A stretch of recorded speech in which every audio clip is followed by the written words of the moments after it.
مالک بن انس نے ابو سہیل سے اور انہوں نے اپنے والد سے روایت کی، انہوں نے حضرت طلحہ بن عبید اللہ رضی اللہ تعالیٰ عنہ سے سنا، وہ کہہ رہے تھے کہ رسول اللہ صلی اللہ علیہ وسلم کے پاس اہل نجد میں سے ایک آدمی آیا۔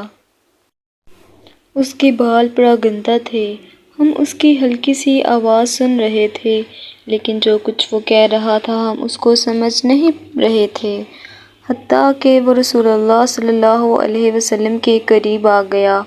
وہ آپ سے اسلام کے بارے میں پوچھ رہا تھا۔ رسول اللہ صلی اللہ علیہ وسلم نے فرمایا، دن اور رات میں 5 نمازیں فرض ہیں۔ اس نے پوچھا، کیا ان کے علاوہ اور نمازیں بھی میرے ذمہ ہیں؟ آپ صلی اللہ علیہ وسلم نے فرمایا، نہیں، الا یہ کہ تم نفلی نماز پڑھو اور ماہ رمضان کے روزے ہیں۔ اس نے پوچھا، کیا میرے ذمہ اس کے علاوہ بھی روزے ہیں؟ فرمایا، نہیں، الا یہ کہ تم نفلی روزے رکھو۔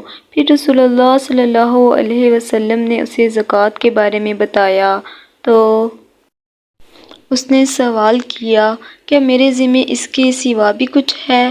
آپ صلی اللہ علیہ وسلم نے جواب دیا، نہیں، سوائے اس کے کہ تم اپنی مرضی سے نفلی صدقہ دو۔ حضرت طلحہ رضی اللہ تعالیٰ عنہ نے کہا، پھر وہ آدمی واپس چلا گیا تو کہہ رہا تھا، اللہ کی قسم، میں نہ اس پر کوئی اضافہ کروں گا نہ اس میں کوئی کمی کروں گا۔ اس پر رسول اللہ صلی اللہ علیہ وسلم نے فرمایا، یہ فلاح پا گیا اگر اس نے سچ کر دکھایا۔